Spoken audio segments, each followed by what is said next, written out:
हे भक्तों, यह वीडियो अंत तक जरूर देखिए। क्या आप जानते हैं कुछ स्त्रियों का गर्भ बार बार क्यों गिर जाता है और कुछ को संतान सुख क्यों नहीं मिलता?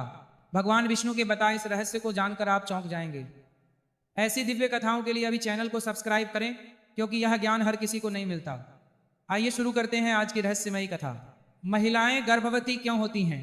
हे भक्तों, आपने देखा होगा कि कुछ महिलाएं गर्भवती तो होती हैं, लेकिन उनका बच्चा समय से पहले ही जन्म ले लेता है, जिसके कारण उसकी मृत्यु हो जाती है और कई महिलाओं के बच्चे मृत हो जाते हैं।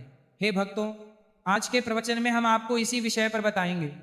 महिलाएं गर्भवती क्यों होती हैं और गर्भवती महिला को किन चीजों का ध्यान रखना चाहिए, अन्यथा उनका गर्भाशय फट सकता है। इस विषय में भगवान विष्णु के कथन को हम एक महत्वपूर्ण कथा के माध्यम से जानेंगे। भक्तों, एक समय ऐसा आता है जब देवी लक्ष्मी भगवान विष्णु से मिलने जाती हैं। देवी लक्ष्मी को देखकर भगवान विष्णु ने कहा, हे देवी, क्या बात है, आप अचानक मुझसे मिलने क्यों आई हैं? तब देवी लक्ष्मी ने कहा, हे प्रभु, आज जब मैं पृथ्वी पर चल रही थी तो मैंने देखा कि कुछ स्त्रियां गर्भवती तो हो जाती हैं, लेकिन उनका बच्चा समय से पहले ही मर जाता है। यह देखकर मेरे मन में दो प्रश्न उठ रहे हैं और आज मैं इन दोनों प्रश्नों का उत्तर आपसे पूछने आई हूं। तब भगवान विष्णु ने कहा, हे देवी, तुम्हारे मन में जो भी प्रश्न हो निसंकोच पूछो, मैं तुम्हारे दोनों प्रश्नों का उत्तर अवश्य दूंगा। तब देवी लक्ष्मी ने कहा, हे प्रभु, मेरा पहला प्रश्न यह है कि किस पाप के कारण स्त्री गर्भवती होती है और उसका बच्चा मर जाता है, और मेरा दूसरा प्रश्न यह है कि किस स्त्री को पुत्र प्राप्ति नहीं होती और वह जीवन भर बालक ही रहती है।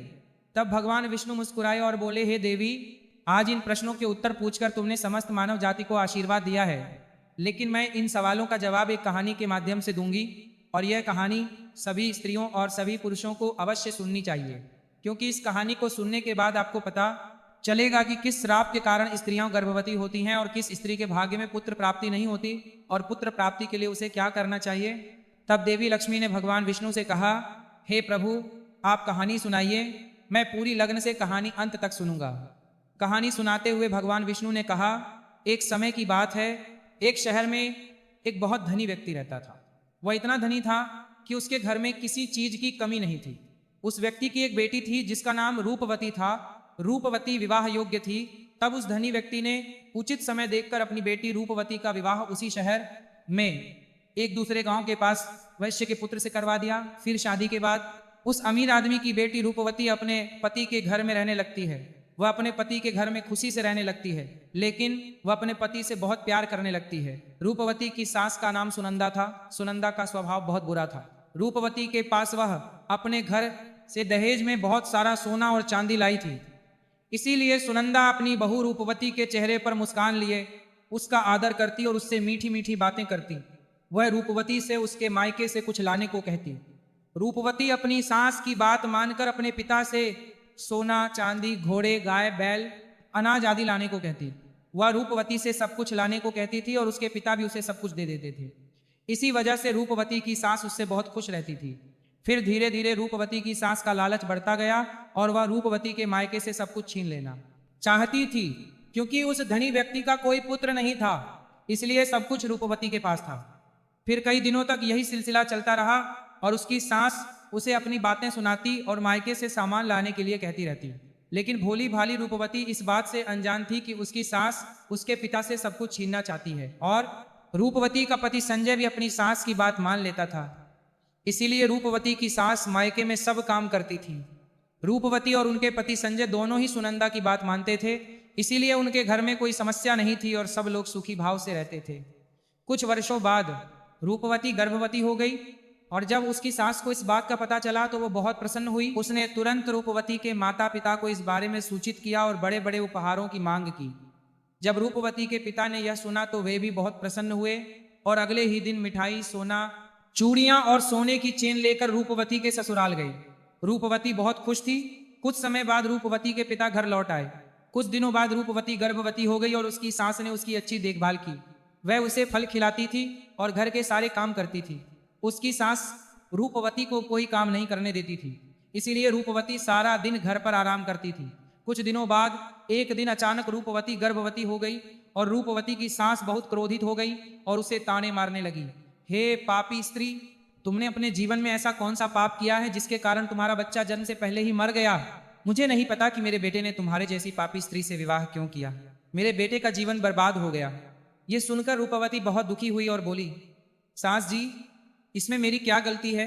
मैंने अपने जीवन में कोई पाप नहीं किया, फिर भी मुझे नहीं पता कि मेरे साथ ऐसा क्यों हो रहा है।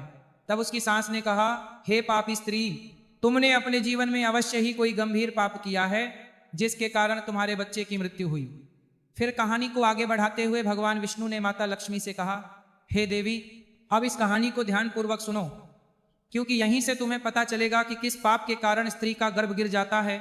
तब माता लक्ष्मी ने कहा, ठीक है। उसके बाद रूपवती की सास उसे ताने मारने लगी और उससे घर के सारे काम करवाती रही, खुद कोई काम नहीं करती थी। रूपवती की सास उससे इतना काम करवाती थी कि उसे ठीक से खाने का भी समय नहीं मिलता था, और जब सब लोग खाना खा लेते थे तभी वह ठीक से खाती थी। उसे अपनी सास के सामने आने से डर लगने लगा था।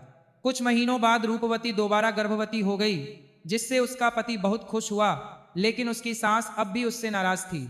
जब रूपवती ने यह बात अपनी सास को बताई तो उसने कहा, तुमने एक बच्चे को खा लिया है।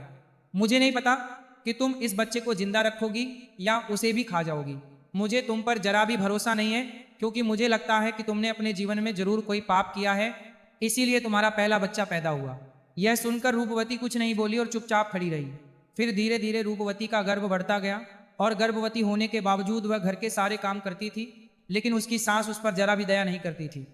इसी तरह रूपवती का गर्भ 9 महीने का हो गया। अब बच्चे के जन्म का समय आ गया था। तब रूपवती ने एक बच्चे को जन्म दिया, लेकिन वह बच्चा न तो कुछ बोल रहा था और न ही रो रहा था। तब रूपवती ने देखा कि उसका बच्चा मर चुका था। अपने मृत बच्चे को देखकर रूपवती जोर जोर से रोने लगी। जब रूपवती की सास को इस बात का पता चला तो वह बहुत क्रोधित हुई और रूपवती से कहने लगी कि तुम पापी स्त्री हो, इसीलिए तुम्हारा दूसरा बच्चा भी मर गया। मुझे पहले से ही शक था कि तुमने अपने जीवन में कोई गंभीर पाप जरूर किया है, इसीलिए तुम्हारे साथ ऐसा हुआ और इसीलिए तुम्हारा बेटा भी मर गया। अगर तुम मेरे घर में और दिन रुकोगी तो मेरा घर भी बर्बाद कर दोगी, इसीलिए अब तुम्हें इस घर में रहने की जरूरत नहीं है। रूपवती कहने लगी, सास जी, अब मैं कहाँ जाऊं? मेरे लिए तो मेरे पति ही सब कुछ हैं। मैं उन्हें छोड़कर कहीं नहीं जा सकती। मैं अपने पति से बहुत प्यार करती हूँ, इसलिए मुझे इस घर से बाहर मत निकालिए। मैं घर के सारे काम कर लूँगी और घर के किसी कोने में रहूँगी। आप जो भी काम कहेंगी मैं सब कर दूँगी, बस मुझे घर से मत निकालिए, क्योंकि मैं अपने पति के बिना एक पल भी नहीं रह सकती। तब उसकी सास ने कहा, हे पापी स्त्री, यदि तुम अपने पति के बिना नहीं रह सकती तो कहीं जाकर मर जाओ। अब मैं तुम्हें इस घर में एक पल भी नहीं रहने दूंगी। यह कहकर रूपवती की सास ने उसे घर से बाहर धकेल दिया। फिर रूपवती घर के बाहर बैठ गई, लेकिन उसकी सास ने दरवाजा नहीं खोला। तब वह घर के बाहर बैठी बैठी मन ही मन सोचने लगी कि अब तो मुझे अपनी सास के घर जाना ही पड़ेगा। इतना सोचते हुए वह अपनी सास के घर चली गई। रास्ते में एक जंगल था, इसीलिए जब वह अपनी सास के घर जा रही थी तभी बारिश शुरू हो गई और वह एक पेड़ के नीचे बैठ गई।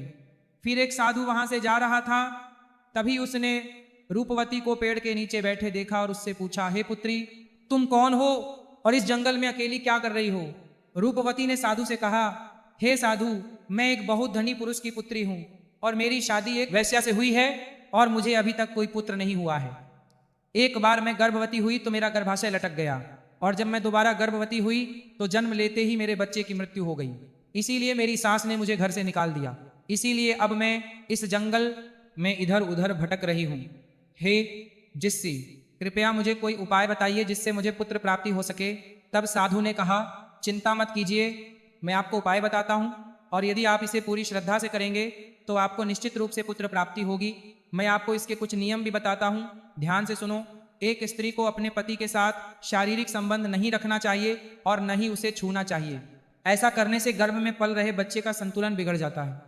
गर्भवती महिला को ईश्वर की आराधना करते रहना चाहिए और उसके चेहरे पर हमेशा प्रसन्नता बनी रहनी चाहिए।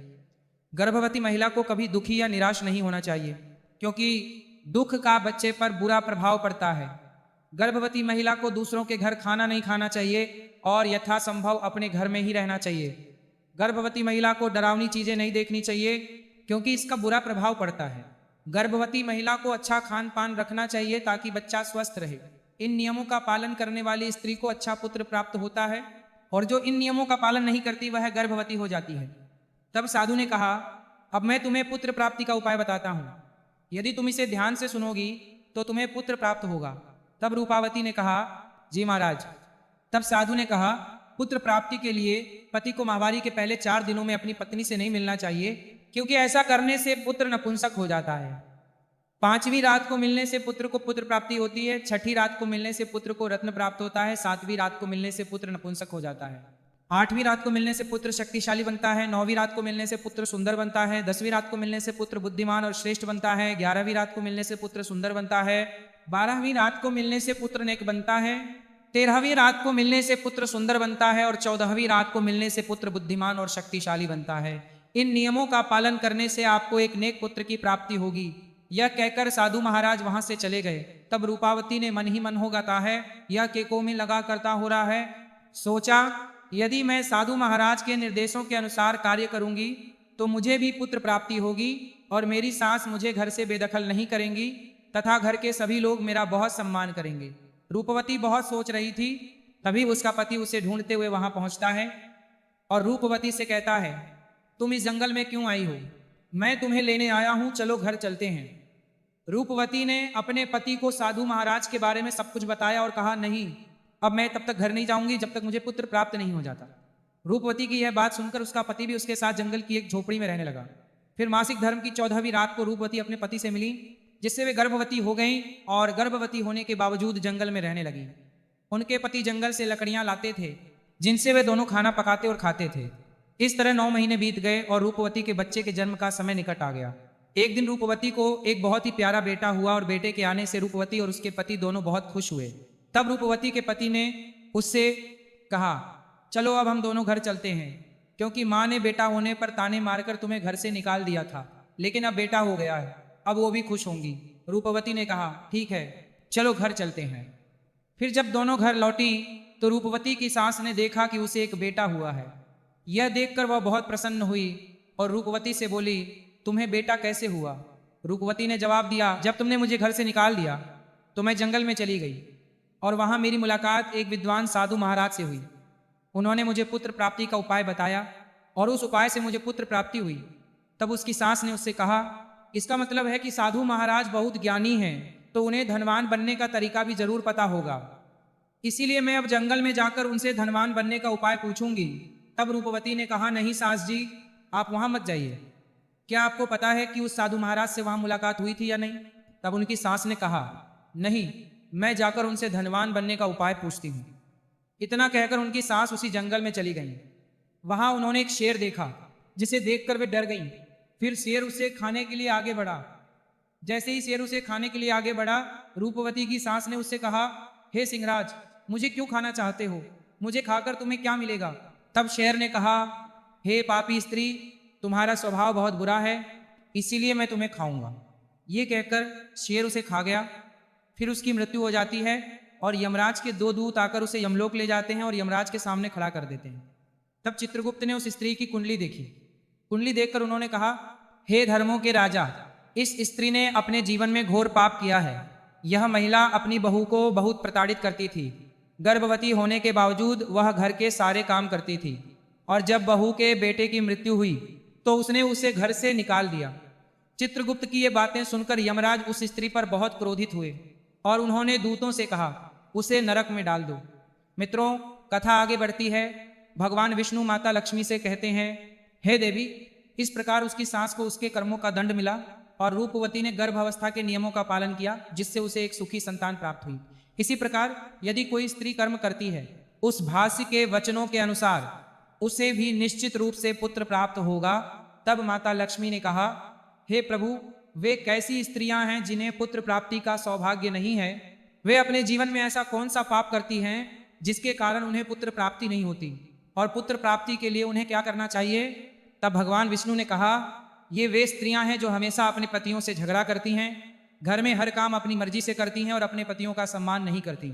ऐसी स्त्रियों को कभी पुत्र प्राप्ति का सौभाग्य नहीं होता और ऐसी स्त्रियों को कभी पुत्र प्राप्ति का सौभाग्य नहीं होता। स्त्रियों को अपने पतियों के पुत्र प्राप्ति पर उनका आदर करना चाहिए, उनकी बात सुननी चाहिए और घर में झगड़ा नहीं करना चाहिए। तब ऐसी स्त्रियों को भी पुत्र प्राप्ति होगी। हे भक्तों, ये कथा हमें सिखाती है कि कर्म कभी व्यर्थ नहीं जाते। जो जैसा करता है वैसा ही फल पाता है। अगर ये कथा आपके मन को छू गई हो, अगर आपने आज कुछ नया और महत्वपूर्ण सीखा हो, तो अभी चैनल को सब्सक्राइब करें, क्योंकि यहाँ आपको मिलती हैं ऐसी ही दुर्लभ, दिव्य और गुप्त कथाएं जो जीवन की दिशा बदल देती हैं। जय विष्णु भगवान। अगली कथा में फिर मिलेंगे।